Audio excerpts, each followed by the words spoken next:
ஓசோ என்ன சொல்றாங்க, இந்த மூன்றாம் வழி சக்கரம் ஒருவருக்கு தூண்டப்படல அப்படின்னா 1000 விதங்கள்ல ஒரு மனிதன் அடிமையாக இருப்பான். அதாவது தன்னுடைய உடல் சொல்வதை அப்படியே கேட்டு நடக்கக்கூடியவனாக இருப்பான், மனம் சொல்வதை அப்படியே கேட்டு நடக்கக்கூடியவனாக இருப்பான், இல்ல பிற மனிதர்களுக்கு அடிமையாக இருப்பான். இப்ப 1000 விதங்கள்ல அடிமையாக இருப்பான் அப்படிங்கிறாங்க. இதுவே ஆத்மசக்தி மையம் ஒருத்தருக்கு தூண்டப்பட்டுச்சு அப்படின்னா அங்க பாத்தீங்கன்னா உடல் ஆணையிடுவதை நிறுத்திக்குது, அடங்கி போகவும், அதாவது நம்மளுக்கு அந்த உடல் அடங்கி போகவும் ஆரம்பிச்சிருது. இது எல்லாமே அப்படியே தலைகீழாக மாறி போயிருது அப்படிங்கிறார். அதாவது ஒரு மனுஷன் தன்னுடைய ரத்த ஓட்டத்தை நிறுத்த விரும்பினா அப்படியே நின்னு போயிரும் அப்படிங்கிறார். நாடி துடிப்பு, இதய துடிப்பு கூட அப்படியே நின்னு போயிரும். ஒருவருக்கு ஆத்மசக்தியினுடைய மையம் தூண்டப்பட்டுச்சு அப்படின்னா தன்னுடைய உடல் மனம் உணர்வுகளின் எஜமானனாக திகழ்வார்கள் அப்படிங்கிறாரு. ஆணை சக்கர மையத்தின் தூண்டுதல் செயல்பாடு இல்லாம இது எல்லாமே நடப்பதற்கு சாத்தியமே கிடையாது. எந்த அளவுக்கு உங்களுக்கு அந்த மையத்துல விழிப்புணர்வை கொண்டு வருகிறீர்களோ அந்த அளவுக்கு நீங்க உங்களுடைய எஜமானர், அதாவது உங்கள் மனதிற்கு நீங்க எஜமானனாக முடியும், உங்களுடைய உடலுக்கு எஜமானனாக முடியும். அப்ப இது 2 விஷயங்களுக்கு நீங்க எஜமானனா இருந்தீங்க அப்படின்னா உங்களுடைய வாழ்வு நீங்க என்ன நினைக்கிறீங்களோ அதன் போக்குல போகும் இல்லைங்களா. விழிப்பு நிலையோட சரியான பாதையில தான் கண்டிப்பா போகும். சரிங்களா. இப்ப இந்த மையத்தை தூண்டி விடுறதுக்கு தான் யோகத்துறையில பாத்தீங்கன்னா பல சோதனைகள் செஞ்சாங்க. அதுல ஒண்ணு நெற்றி திலகம். அந்த மையத்துல விழிப்புணர்வு ஏற்படும்படி செஞ்சிட்டோம் அப்படின்னா அது தற்காலத்திலும் சரி பிற்காலத்திலும் சரி எப்பொழுதுமே ஒரு மாபெரும் விளைவுகளை மனிதனிடத்தில் ஏற்படுத்த முடியும் அப்படிங்கிறதுக்காக தான் நம்மளுக்கு பாத்தீங்கன்னா இந்த நெற்றியில திலகமிடும் பழக்கத்தை கொண்டு வந்தாங்க. ஓசோ சொல்றாங்க, திபெத்தியர்கள்லாம் பார்த்தோம்னா அந்த நெற்றியில துளையிட்டு அந்த அளவுக்கு ரொம்ப ஆழ்ந்து, ஒரு குழந்தைக்கு பாத்தீங்கன்னா பிறந்தவுடன் உள்ள துளையிட்டுறாங்களாம், நெற்றியில அந்த நெற்றிக்கண் இருக்கக்கூடிய அந்த இடத்துல துளை போட்டுறாங்களாம். அந்த அளவுக்கு அந்த மையத்துக்கு ஒரு தூண்டுதல் கொடுக்கணும் அப்படிங்கிறதுக்காக எந்நேரமும் அதுலயே அவங்களுடைய சிந்தனை இருக்க வேண்டும் அப்படிங்கிறதுக்காக அந்த மாதிரி பண்ணிடுறாங்க அப்படிங்கிறாங்க. ஆனா நம்மளுடைய இந்தியாவில பார்த்தோம்னா அந்த மாதிரி எல்லாம் பண்றதில்ல. நம்ம முன்னோர்கள், நம்மளுடைய தாத்தா பாட்டி இவங்களுடைய நெற்றியெல்லாம் பார்த்தோம்னா பச்சை குத்தி இருப்பாங்க இல்லைங்களா, ஒரு பொட்டு வச்சிருப்பாங்க ரவுண்டா. சோ இது எல்லாமே என்ன காரணம் அப்படின்னா இந்த ஒரு மையத்தை ஆக்டிவேட் பண்ணணும் அப்படிங்கிறதுக்காக அந்த மாதிரியான ஒரு சடங்குகளை அவங்க பின்பற்றி இருக்காங்க. நெற்றியில திலகம் வச்ச உடனே உங்களுடைய கவனம் பாத்தீங்கன்னா அடிக்கடி அந்த திலகத்தின் மேலதானங்க செல்லும். அப்ப வைக்கப்பட்ட இடமும் உடலின் மற்ற பகுதியிலிருந்து விலகி நிற்கும் அப்படிங்கிறாங்க ஓஷோ. அந்த இடம் பாத்தீங்கன்னா உணர்வு மயமானதாக இருக்கும். சரியான இடத்துல திலகம் அமைந்து விட்டால் நீங்கள் அதை கவனித்தே ஆக வேண்டும். உடலிலேயே மிகவும் உணர்ச்சி மிக்க இடம் இதுதான். அந்த உணர்வை தொடுவதற்கான முயற்சி தான் திலகமிடல். இந்த திலகமிடல் கூட பாத்தீங்கன்னா ஒவ்வொருத்தருக்கும் அந்த மையம் வேறுபட்டு இருக்கும் அப்படிங்கிறாங்க. ஒரு குருவை போய் நம்ம இப்ப நம்மளுக்கு ஆக்னா தியானம் கொடுக்குறாங்க இல்லைங்களா, அந்த ஆக்னை தியானம் கொடுக்கும் பொழுது ஒரு குருவுக்கு சரியாக தெரியும் அப்படிங்கிறாங்க எந்த இடம் நம்மளுடைய அந்த ஆத்மசக்தியினுடைய மையம் அப்படிங்கிறது அவங்களுடைய விரல் சரியா நம்மளுக்கு தொட்டு உணர்த்தும் அப்படிங்கிறாங்க. இப்ப ஒவ்வொருவருக்குமே பார்த்தோம்னா அந்த மையம் வேறுபட்டு இருக்கும். இது எல்லாமே பார்த்தோம்னா அவங்களுடைய கர்ம வினைகளின் அடிப்படையில தான் இருக்கும் அப்படிங்கிறாங்க. அதாவது முன்னாடி பிறவியில நம்ம நல்லதே செஞ்சு நல்லதே பண்ணி வாழ்ந்துட்டு இந்த பிறவியில அடுத்த கட்டத்துக்கு போயிருக்கோம் அப்படின்னா அதனுடைய திலகத்தினுடைய அமைப்பு வேறுபட்டு இருக்கும், மேல் நோக்கி போயிட்டே இருக்கும் அப்படிங்கிறாங்க. அதுதான் விஷயம். இப்ப இந்த இடத்தை கண்டுகொள்ள வழிமுறைகள் இருக்கு அப்படிங்கிறாரு. நூற்றுக்கணக்கான சோதனைகளுக்கு பிறகுதான் இந்த சந்தன குழம்பு அப்படிங்கிற ஒரு விஷயம் தேர்ந்தெடுக்கப்பட்டுச்சு அப்படிங்கிறாங்க ஓஷோ. உணர்ச்சி மையமான அந்த இடத்திற்கும் சந்தன குழம்பிற்கும் ஒரு ஒத்ததிர்வு இருக்கு அப்படிங்கிறாங்க. நமக்கு சொன்னோம் இல்லைங்களா ஒரு கொஸ்டின், எந்த திலகம் 3ஆம் வழி சக்கரத்தின் தூண்டுதல் பெறுவதற்கு உகந்த திலகம் அப்படின்னு பார்த்தோம்னா சந்தனம் தான் உகந்தது அப்படிங்கிறாருங்க. பல்வேறு சோதனைகள் செஞ்சதுக்கு அப்புறம் தான் இந்த சந்தனம் இந்த சந்தன குழம்பு அப்படிங்கிறது தேர்ந்தெடுக்கப்பட்டுச்சு அப்படிங்கிறாங்க. உணர்ச்சி மயமான அந்த இடத்திற்கும் சந்தன குழம்பிற்கும் ஒரு ஒத்த அதிர்வு இருக்கிறது. அரைத்த சந்தனத்தை 3ஆம் வழி சக்கரம் அமைந்துள்ள இந்த இடத்துல வச்சோம் அப்படின்னா அந்த இடத்துல பாத்தீங்கன்னா உணர்வு ஆழமடைகின்றது.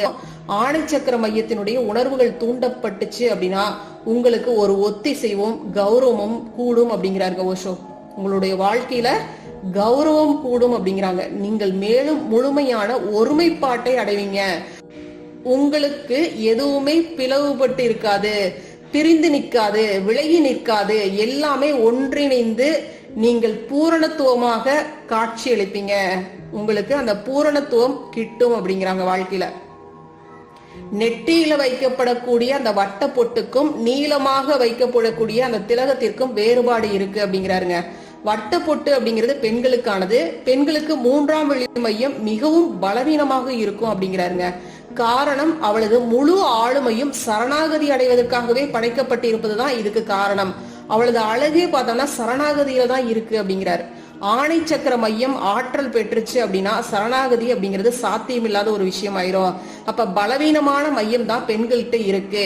ஆண்களோட ஒப்பிடும்போது பெண்களினுடைய மையம் பலவீனமானதாக இருக்கு. அதனாலதான் பார்த்தோம்னா பெண் ஏதோ ஒரு விதத்துல இன்னொருவருடைய உதவியை சார்ந்தே இருக்கிறாள்.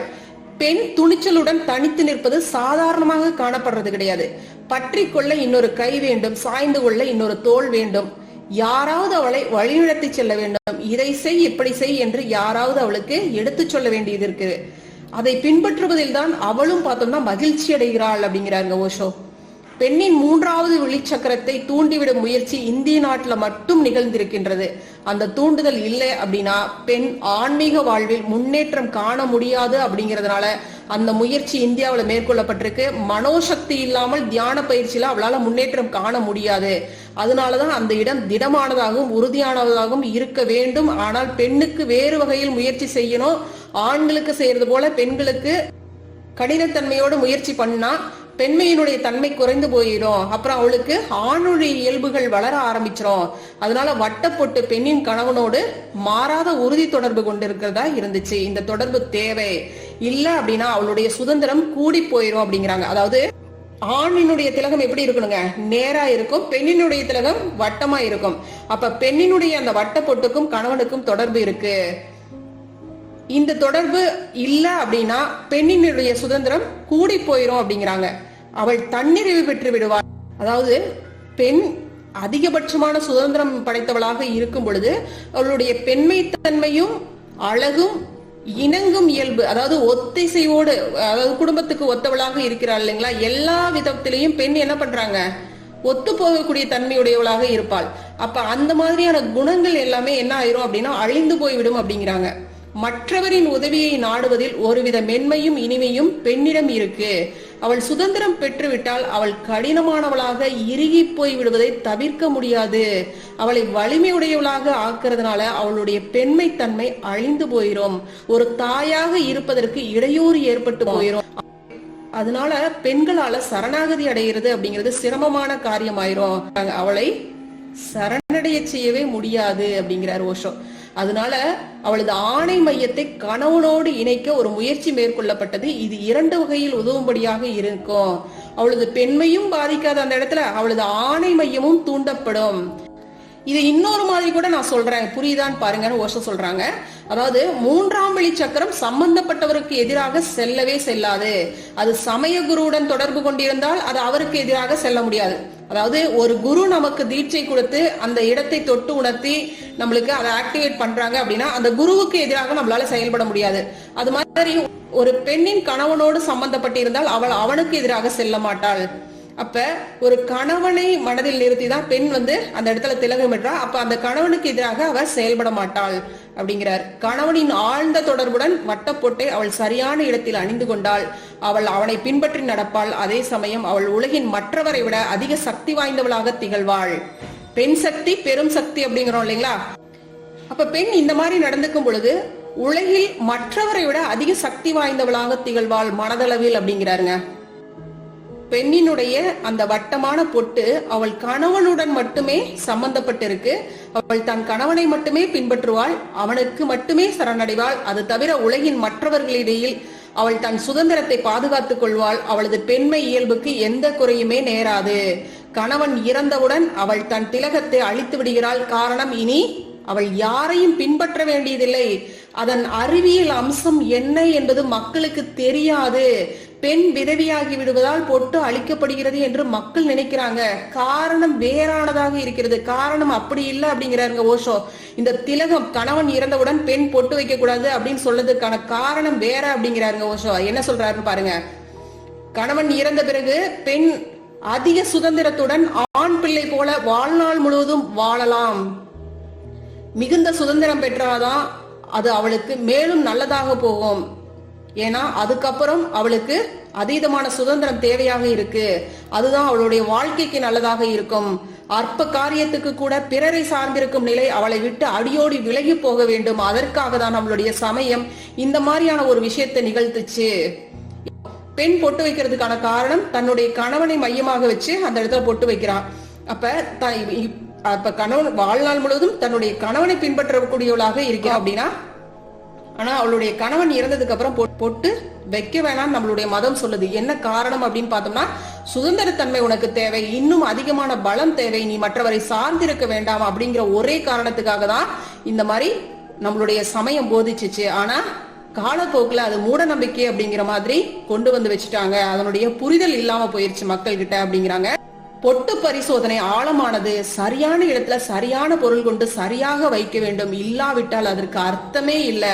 அது வெறும் அழகுக்கு என்றால் அதற்கு எந்த விதமான மதிப்புமே இல்லை. வெறும் சம்பிரதாயமாக மட்டுமே அது அமைஞ்சு போகும் அப்படிங்கிறார். அதனாலதான் பெண்ணுக்கு முதலாக பொட்டு வைப்பதை ஒரு சடங்காகவே செய்யறாங்க. அது குரு சீடனுக்கு திலகம் சூட்டுவது போன்றது. அப்படி செய்தால்தான் அது பயனுள்ள வகையில் அமையும் அப்படிங்கிறாங்க ஓஷோ. ஆனா இன்னைக்கு காலகட்டத்துல பார்த்தோம் அப்படின்னா எல்லாமே அர்த்தம் இல்லாம போயிருச்சு. இதுக்கு பின்னால இருக்கக்கூடிய அந்த அறிவியல் சங்கிலி முழுமையா தொலைஞ்சு போயிருச்சு அப்படிங்கிறார். எல்லாமே வெறும் சடங்கா போயிருச்சு. உள்ளீடற்ற வெறும் கூடாகி போய்விட்டது. சிலர் இன்னும் எந்த நோக்கமுமே இல்லாமல் அன்புமே இல்லாமல் அதை சுமந்துகிட்டு இருக்கிறாங்க. எப்ப வேணாலும் ஞானம் கிடைக்கலாம் அப்படிங்கிறதுக்கு ஒரு பெண் துறவியை பற்றி ஒரு செய்தி சொல்றாங்க பாருங்க. ஒரு நாள் அந்த பெண் துறவி என்ன பண்ணிருக்காங்க, தண்ணீர் குடத்தை சுமந்துட்டு வந்திருக்காங்க. எப்படியோ அது தவறி கீழே விழுந்து உடைஞ்சிருச்சு அந்த குடம். அந்த குடம் கீழே விழும் நிகழ்ச்சியால் அவளுக்கு சமாதி நிலை கிட்டியது அப்படிங்கிறாருங்க. குடம் கீழே விழுந்தது உடைந்தது சாதாரண நிகழ்ச்சி அப்படின்னாலும் அது சமாதி நிலையடைய தூண்டுகோலாக அமைஞ்சது அந்த விஷயம்தான். அப்ப இரண்டிற்குமே பார்த்தோம்னா எந்த விதமான தொடர்பும் இருப்பதாக தெரியல. அதனால உங்களுக்கு இந்த ஆத்ம சக்தியினுடைய மையம் தூண்டுதல் பெற்றுச்சு அப்படின்னா எப்பொழுது வேண்டுமானாலும் ஞானம் கிட்டலாம் அப்படிங்கிறாருங்க. அப்ப நம்ம பண்ண வேண்டியதெல்லாம் என்னங்க, சிவப்பு குங்கும திலகத்தையோ இல்ல இந்த சந்தன குழம்பையோ நம்ம என்ன பண்ணலாங்க, சரியான இடத்துல வைக்கணும். அது பாத்தீங்கன்னா பலவற்றை சுட்டி காட்டுவதாக இருக்கும். இந்த இடத்துலதான் வைக்கணும் அப்படிங்கிறது நம்மளுக்கு சரியா நம்ம உணரப்பெறணும். நம்ம அந்த இடத்துல திலகம் வச்ச உடனே அந்த இடத்துல நம்ம அந்த மையத்தை நோக்கி நம்ம தவம் பண்ணும் பொழுது குருவினுடைய விரல் அந்த இடத்துல தொட்டு உணர்த்துவது போல நம்மளுக்கு ஒரு பாவனை நிகழும் அப்படிங்கிறாருங்க. இப்ப நம்மளாம் ஆக்னை தவம் பண்ணிட்டு வந்துட்டு இருக்கோம். அது கண்டிப்பா அந்த உணர்வு அந்த இடத்துல கிட்டுதுங்க. அதாவது ஒரு குருவினுடைய குரு தான் நம்மளுக்கு தீட்சை கொடுத்துருக்காங்க. அப்ப அந்த குருவினுடைய விரல் அந்த இடத்தை தொட்டு உணர்த்துவதாக நம்ம அந்த இடத்த கற்பனை பண்ணணும் அப்படின்னா அது நம்மளுக்கு நிகழும். கரெக்டா அந்த மையம் நம்மளுக்கு சரியா தெரியும். அதுதான் நம்ம கண்களை மூடி அமர்ந்த உடனேயே ஒரு விரல் புருவ நடுவை சுட்டி காட்டுவதை உங்களால உணர முடியும். அது சற்றும் நீங்கள் எதிர்பாராத ஒன்றாக இருக்கும். இந்த மூன்றாவது விழியினுடைய பார்வை அதுதான் அப்படிங்கிறாருங்க ஓஷோ. அது மட்டும் இல்ல, மூன்றாவது விழியினுடைய அளவுக்கே உங்களுடைய திலகம் இருந்துச்சுன்னா இன்னும் பெட்டர் தான் அப்படிங்கிறாங்க.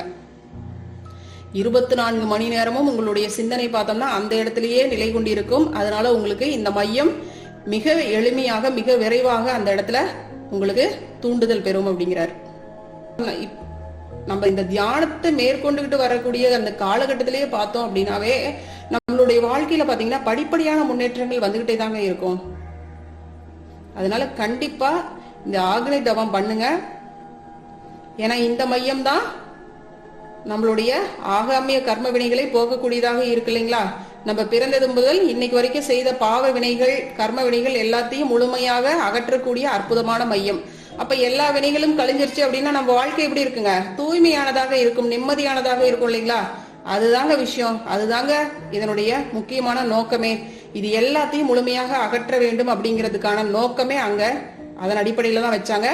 அப்ப இது முழுமையாக அகற்றும் பொழுதே அந்த நோக்கத்தை நோக்கி நம்ம போயிட்டு இருக்கும் பொழுதே இனி நம்ம வாழ்க்கையில கண்டிப்பா நல்ல விஷயங்களை தான் நம்ம செய்வோம். நல்ல எண்ணங்கள் மட்டுமே நம்மளுக்குள்ளார வர்றதுக்கு நம்ம அளவு பண்ணுவோம் இல்லைங்களா. அதனால வாழ்க்கை எப்படி இருக்குங்க, சிறப்பாக இருக்குங்க. சரிங்களா. வாழ்க வளமுடன். நன்றி. அருட்பேராற்றலின் அன்பு கருணையினால் நாம் அனைவரும் நல்ல உடல்நலம், நீலாயுள், நிறை செல்வம், உயர் புகழ், மெய்ஞானத்தோடு நல்லதொரு வாழ்க்கையை நலமுடனும் வளமுடனும் வாழ்வோம். வாழ்க வளமுடன்.